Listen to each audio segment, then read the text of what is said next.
Oi, tudo bem? Meu nome é Jéssica Costa, eu amo moda, eu amo cinema. Resolvi unir essas duas paixões nesse vídeo aqui pra vocês, pra te ajudar. O que, Jéssica? Pra te ajudar a saber como você pode usar a estratégia de imagem que os filmes usam na sua vida real. Sim, vamos conversar, vamos papear sobre os estilos, sobre os looks que tem nesse filme tão inspirador. Madame Harris vai a Paris. A Senhora Harris vai a Paris, ou em francês, Une robe pour Madame Harris. É um filme lindo, inspirador, e eu quero trazer aqui pra você. A gente vai analisar juntas pra eu te mostrar como você pode trazer um olhar diferente pra esses filmes e assim também reproduzir no seu dia a dia, refinar o seu olhar para o seu dia a dia. Bora! Londres de 1950. A maioria das pessoas que viviam naquela época tinham passado por um cenário de guerra, mas elas ainda sonhavam, mas também sofriam. E é assim que o filme Senhora Harris vai a Paris começa. Em inglês, o título original é Mr. Harris Goes to Paris, ou em francês, Une robe pour Mr. Harris. O filme é baseado em um livro de Paul Gallico, que foi escrito lá em 1958, mais ou menos a época em que o filme se passa. E o filme já começa com a Senhora Harris recebendo a triste notícia da confirmação que seu esposo havia morrido na guerra. E nesse cenário de tristeza, ela vai para o seu trabalho. Ela é uma faxineira, ela limpa casas em Londres e em um dos seus trabalhos ela encontra ali, deitado, como se estivesse descansando a sua beleza, um vestido Dior. E uma das cenas mais lindas começa a acontecer, onde ela tem esse encontro com uma peça de alta costura, que na minha opinião é realmente uma obra de arte feita à mão, e ela tem todo esse encantamento. A cena é muito linda e remete toda essa aura onírica dela realmente ter algo em que sonhar, ela ter algo diferente da realidade dela, porque a Senhora Harris sempre demonstra ser muito sonhadora, muito romântica e uma bon vivant, aquela pessoa que realmente vive de bem com a vida, independente do que aconteça. E é assim, com essa cena de amor à primeira vista pelo Ravissant. Sim, os vestidos Dior têm nomes.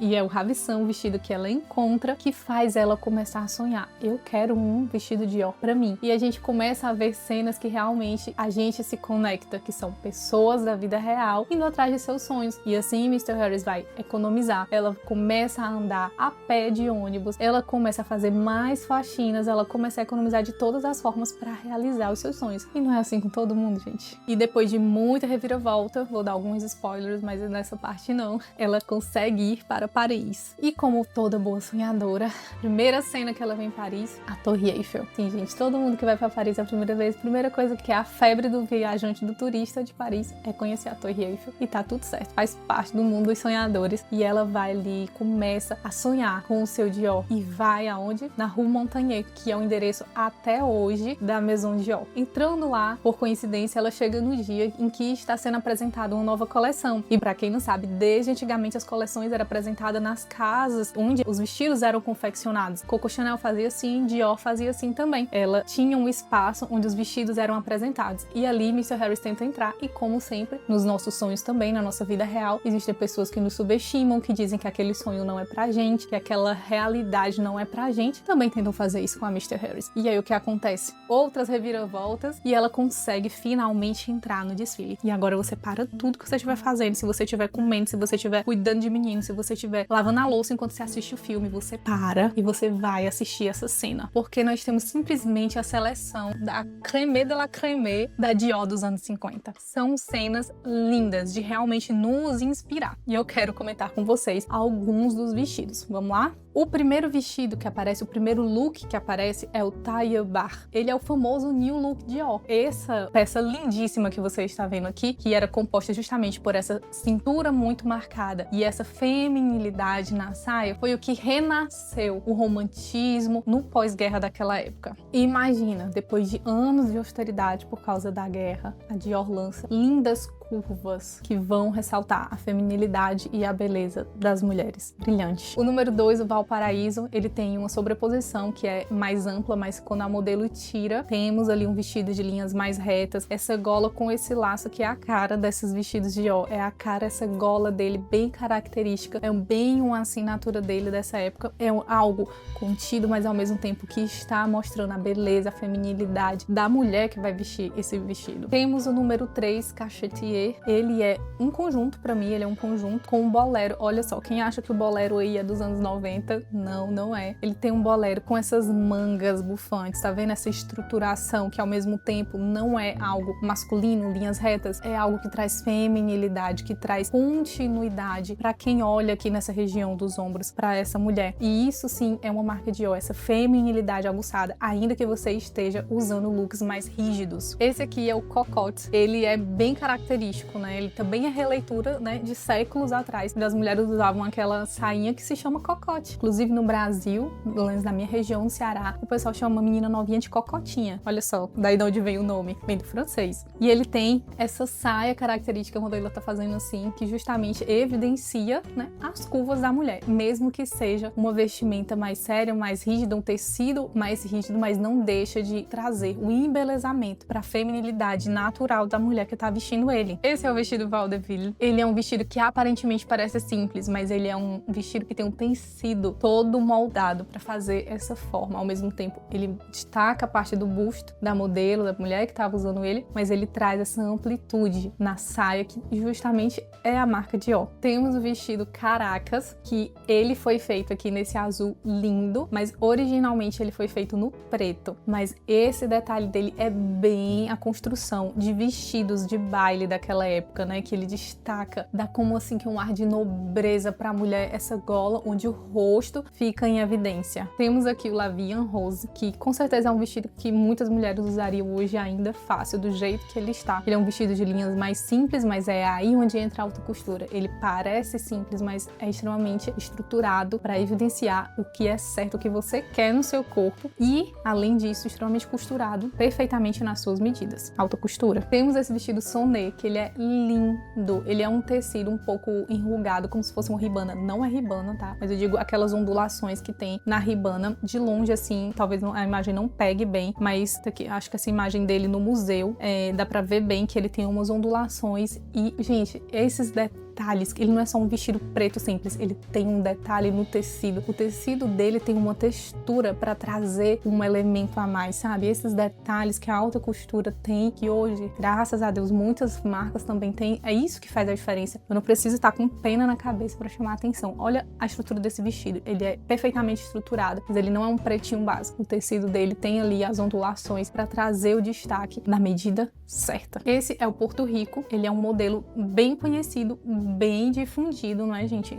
De bolinha, ele é preto com bolinha branca, bem conhecido, que também traz esse destaque pra cá, pra essa parte de cima da mulher, a feminilidade da mulher de jogar o cabelo, de estar com o cabelo extremamente arrumado naquela época, de usar um chapéu pra combinar. Eu acho muito lindo. E agora vamos para o primeiro vestido que a Mr. Harris gosta. Gente, esse é um vestido de baile. Não é um vestido pra comprar pão, ou não, mas sabe, se você quer comprar pão, o seu vestido de baile de ó, quem sou eu pra julgar? Gente, esse vestido, olha a estrutura dele. Nessa época, as pessoas estavam precisando de beleza. Sim, a beleza importa. Não importa onde é. É na sua casa, é na sua roupa, é em você. A beleza importa porque ela inspira. Gente, um vestido desse, ele demora semanas para ser feito. Olha o bordado desse vestido. Detalhe, alta costura, os bordados são feitos à mão, não é em máquina. Então, não é à toa que a senhora Harris se encanta com esse tomara que caia verde. Mas um pequeno detalhe aqui. No filme, o nome dele é Vênus, mas na vida real, o vestido Vênus da Dior, ele é este aqui, ó, bem diferente, né? Não tem nada a ver. Ele tem essas camadas como se fossem pétalas ao redor da saia, não tem nada a ver. Inclusive é muito lindo também. E ele tem preto e bege. Ele foi feito em bege e em uma espécie de preto com branco também. Aí há uma imagem comparando aqui os dois. Esse no filme, né, com a licença poética, se chamou Vênus, mas na vida real, esse aqui é o verdadeiro Vênus da Dior. E então vem o estonteante Tentação. Esse vestido vermelho, Mr. Harris olha e diz, é esse. E sabe aquele momento em que você encontra uma roupa que está traduzindo exatamente o que você quer falar, o que está dentro de você? É isso que acontece com a Mr. Harris. Ela acha o vestido e entende que aquele vestido é exatamente como ela está se sentindo por dentro, como ela queria se expressar. Ele é um vestido realmente que existiu, o que está no filme não é o original Dior, ele foi reproduzido pelos estilistas do filme, mas uma frase que eu achei muito interessante é que o estilista do filme diz que escolheu ele para ser o vestido principal, porque quando viu ele nos arquivos da Dior, achou impressionante um vestido todo brilhoso daquele jeito. Sim, o tecido dele é todo bordado à mão, de cima a baixo, mas ainda assim, com linhas simples, ele traduz essa feminilidade. Olha que obra, gente, que obra de arte. Não é à toa que a Madame Harris se apaixona por ele. Só que, olha só, né, quem tava de olho nele também, essa bendita dessa Madame Avalon. Spoiler. E para finalizar o desfile, o vestido de noiva. Gente, se você não sabe, todo desfile de alta costura é finalizado até hoje com um vestido de noiva. Isso é uma tradição que até os dias de hoje se permeiam. E aí acontecem ali, né, umas reviravoltas. A bendita da Madame Avalon cisma que quer o vestido que a Madame Harris quer, e aí eu não vou contar muito o que acontece. Eu sei que a pobre da Madame Harris tem que escolher o outro vestido, o Vênus, o verde, lembra? E aí tudo bem, ela se conforma, ok, de qualquer forma é um Dior, é um vestido muito lindo, ok. E a partir daqui a gente começa a ver um pouco da criatividade dos looks que a Madame Harris já tinha. Primeiro de todos como uma boa turista que vai para Paris, o que ela precisa? Uma boina. E é esse primeiro look aqui, quando ela vai pro primeiro dia de feeling dela, ela usa uma boina que eu achei muito interessante ser azul e não vermelha, como a clássica que a gente vê hoje. É azul e ela veste muito bem essa boina. Ela usa de uma forma não tão francesa, ela usa de uma forma realmente bem diferente. Eu achei muito interessante. É importante ressaltar que a Madame Harris, antes de ter um Dior, ela já tinha um bom gosto. Na verdade, ela quis ter um Dior porque ela tinha um bom gosto. E olha que lindo o vestido que ela vai pro baile à noite. Um vestido preto clássico que respeita o tamanho dela, as curvas dela e destaca mais ainda a beleza que ela tem. Uma cena muito linda também que acontece, que como a própria Madame Harris fala, é como se ela estivesse no céu, é quando ela entra no ateliê Dior. É uma atmosfera onírica, de sonho, que se manifesta ali. E é engraçado que até hoje, nos vídeos que nós vemos da própria casa Dior, quando ela mostra um pouco desses bastidores, é exatamente assim que a gente se sente, como se a gente estivesse sonhando. Parece que são anjos ali tecendo, bordando aqueles tecidos, fazendo todo aquele trabalho manual. E essa cena consegue traduzir muito bem essa sensação de sonho que a Dior sempre tenta passar nas propagandas, como o grande marketing dela. Então acontece ali alguns embaraços, né, no meio do filme, embaraços e desembaraços. E finalmente acontece uma das cenas que eu acho muito interessante. Ela não é o ponto alto do filme, mas eu acho muito interessante, que é quando a casa Dior está perto de falir. Sim, eles vão fechar portas, estão demitindo as pessoas, mas aí chega uma pessoa lá interna deles e diz: eu tenho uma ideia. E essa ideia é simplesmente tornar a Dior acessível. Como? Trazendo produtos mais baratos, de valor menor, para que pessoas comuns consigam ter um pedacinho da Dior dentro de casa. Gente, essa realidade é assim até hoje. Eu sou uma delas, ainda não tenho o meu vestido Dior, ainda não tenho a minha Lady Bag, a minha Lady Dior, a minha bolsa dos sonhos da Dior, mas eu tenho algo que, segundo o filme, começou nessa época, né? Que é o quê? Os perfumes são um dos pontos de entrada para você ter acesso a Dior e começar a ver a qualidade dos produtos. Eu vou falar mostrando, não é nada melhor. Como toda boa sonhadora, amante da casa Dior, amante de moda, como eu sou. Primeira vez que eu fui para Paris, que eu queria algo da Dior, gente. Assim como a Madame Harris, eu sou a Madame Harris da vida. Eu não consegui conquistar o meu hobby Dior ainda. Gente, entendam o que é a Dior. O nível de excelência que a Dior entrega. Esse aqui é um kit de perfume deles, tá? É a minha primeira compra na Dior. Olha isso. O que é? É simplesmente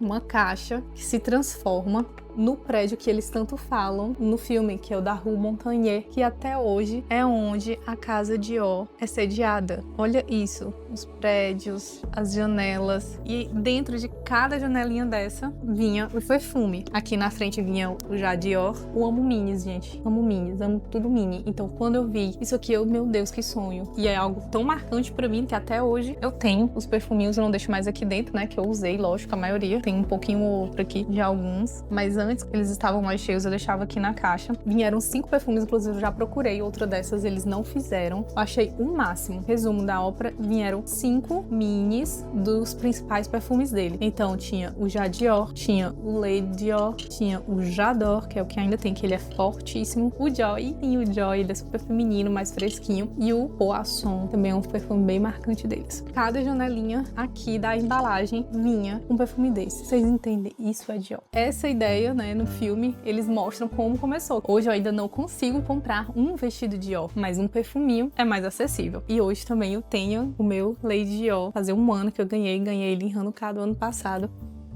muito cheiroso, gente. É muito cheiroso. Um parênteses bem grande. Eu lembro muito da cena do Emily in Paris, quando ela fala com aquele grande estilista lá, que ele, tipo, quer menosprezar ela porque ela era uma pessoa que não tinha tanto poder aquisitivo, e ela explica justamente que essas grandes casas existem por nós, pelas pessoas que sonham com elas, né? Eu lembro muito dessa cena, vivendo esse mundo, né? Eu amo o meu Dior. Todo dia eu me perfumo com ele. Sim, todo dia eu me perfumo com ele. Por quê? Porque a vida é pra ser vivida, gente. A gente se veste pra viver. E não é à toa que ele tá a menos da metade. Todo dia eu uso, gente. Todo dia. Inclusive em casa. Inclusive em casa. Todos que eu tenho, ó, estão acabadinhos, porque não sou dessa, gente. Compro roupa nova, eu uso. Perfume Dior, vou usar. Aí eu tenho também o batom, mas não está aqui. Mas meu digníssimo esposo, ano passado, me presenteou também com o gloss da Dior. E é isso que o filme fala, sobre nós termos acesso à marca através desses produtos. E isso é um marco histórico na trajetória dessas grandes marcas, deixar os produtos acessíveis para que não somente pessoas de poder aquisitivo altíssimo conseguissem, porque nós também queremos ter acesso a essa excelência. Um dia, quando nós formos ricos, vamos poder comprar à vontade, mas por enquanto, vamos nos perfumes, nos batons, que já conseguimos ter acesso a isso. E, gente, big spoiler, no final, a Madame Harris, a senhora Harris, consegue sim o vestido que ela realmente se apaixonou e deu match ali com o que ela queria passar naquele momento da vida dela. Eu quero comentar também um pouco sobre os outros personagens da trama, tá, gente? Porque eles também compõem ali toda a história e vão nos ajudar a aguçar o nosso olhar para quando a gente quiser passar a mensagem certa. Bora lá. Primeiro que eu quero comentar com vocês é a Vi, que é a amiga, a melhor amiga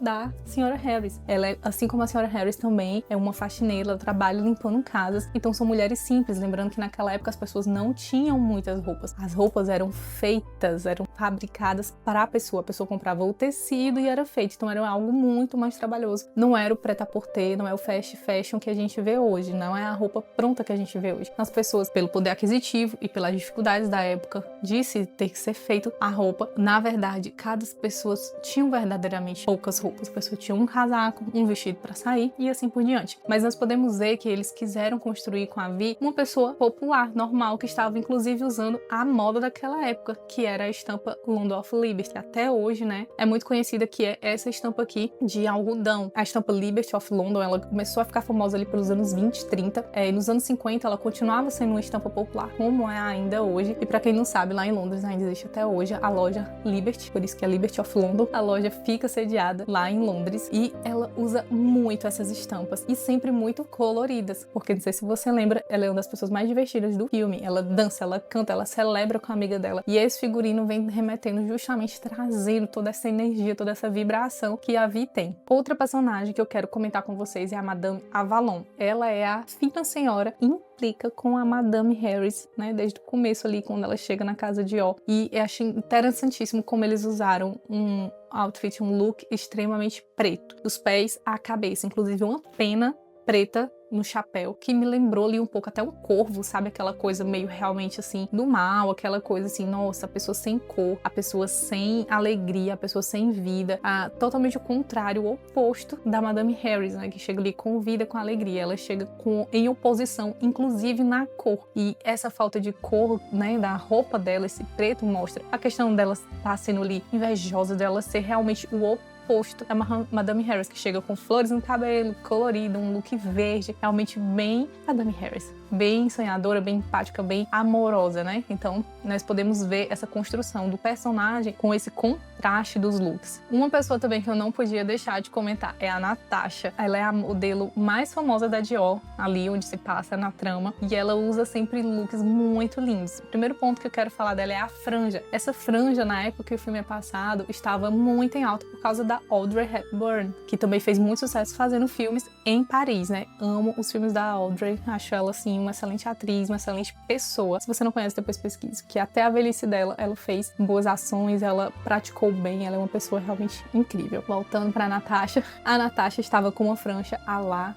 Hepburn, e eu achei o máximo essa referência, e os looks eram realmente mais enxutos para os jovens da época, né? Pode ver esse olho, o óculos que ela usa com essa elevação bem jovial, com essas linhas mais inclinadas para cima, que realmente traz esse ar bem jovial, e sempre respeitando muito o corpo dela, a feminilidade dela e sempre mostrando essa delicadeza, essa poesia que ela tem na alma dela. E aí o filme faz questão de mostrar isso, né? Que apesar de ela ser modelo, ela não é aquela modelo, nossa, fútil, que só quer aparecer. Não, ela tem uma alma, ela lê livros de filosofia profundo, que é aí onde ela cria a conexão com o personagem, que no final eles ficam juntos. Então, os looks dela sempre estão demonstrando essa feminilidade, esse ar até um pouco juvenil, esse ar um pouco realmente bem da adolescente saindo, virando jovem ali, virando mulher, 20 e poucos anos, que tá assim na flor da idade da beleza, mas que ela não é vazia por dentro. Então nós podemos ver isso nos looks delas, contidos, mas ao mesmo tempo cheio de detalhe, com franjas modernas e um look sempre valorizando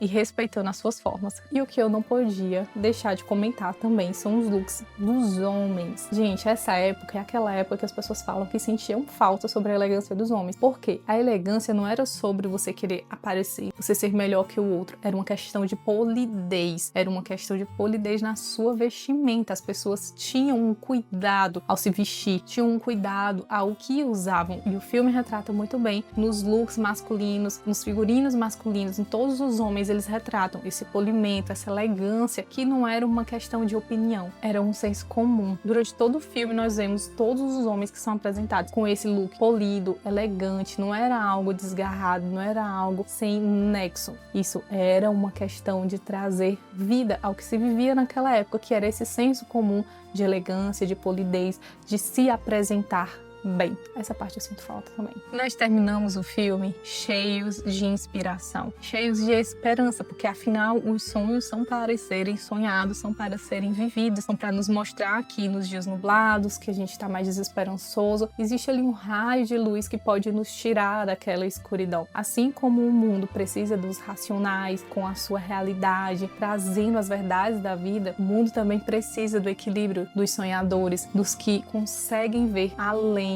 do dia mal, como a Madame Harris. E pra mim ela deixa uma lição muito importante, que é: brilhe aonde você estiver, aonde Deus te colocar, seja luz, porque é isso que as pessoas estão precisando. Nós temos que ser luz sobre a mesa. Aonde a Madame Harris chegou, ela iluminava os ambientes, ela trazia esperança, ela trazia o romantismo, a pureza, o amor que estava dentro dela, e os ambientes eram transformados, as pessoas eram transformadas por conta desse brilho que estava dentro dela. Pra você que não assistiu o filme, não tem problema com spoiler, quer assistir ainda, o filme está disponível no YouTube, na Apple TV também você consegue alugar e comprar, o aluguel vai sair mais barato, eu já aconselho dar uma olhadinha lá também. E eu quero saber qual é o seu hobby. Hobby é vestido em francês. Qual é o seu hobby? Qual é o sonho que você tem de uma marca ou de uma aquisição que não é pelo valor, não é porque você quer mostrar, é porque é uma conquista, é um sonho. Sonhos são sobre isso, nós atingirmos nossas conquistas. Me conta aqui embaixo qual é o meu, vou contar pra vocês. O meu grande sonho,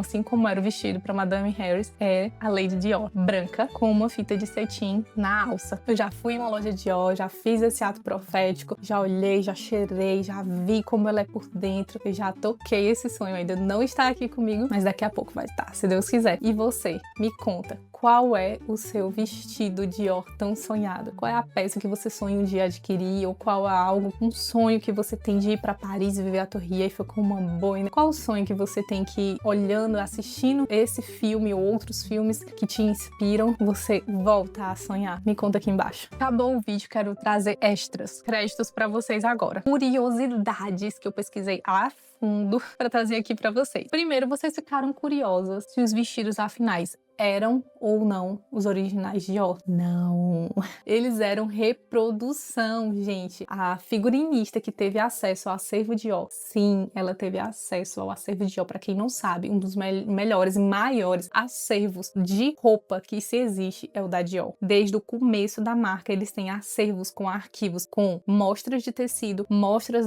das peças de bordado que eles colocavam, tudo, os desenhos, as medidas, detalhes sobre as construções do vestido. Eles têm tudo isso arquivado, é incrível. A figurinista teve acesso a esses arquivos e ali ela escolheu o figurino e eles reproduziram. Grande ponto. Você sabe qual foi o filme que um dos figurinistas do Madame Harris produziu? Chuta aí, um que fez muito sucesso no último tempo. Tô esperando. Será que tu acertou? Cruella. Não é à toa que a mulher acertou muito, não foi, gente? Porque os figurinos de Cruella também, inclusive, eu posso qualquer dia analisar o Cruella, né, gente? O Cruella arrasou muito, se destacou muito na questão qualidade dos figurinos. Não foi feito por fazer. E na Madame Harris foi a mesma pessoa. E pra encerrar agora, de verdade, eu quero deixar pra vocês aqui algumas cenas da Casa Dior que sempre que eu assisto me inspiram muito, que é sobre eles fazendo os bordados, eles fazendo a construção dessas peças, que por isso que se chama alta costura, porque são feitos à mão, vestidos que levam centenas de horas para serem produzidos. Isso é algo exclusivo, isso é algo para ser valorizado em um mundo que tudo é festa. Então fiquem aqui com a beleza dessas cenas.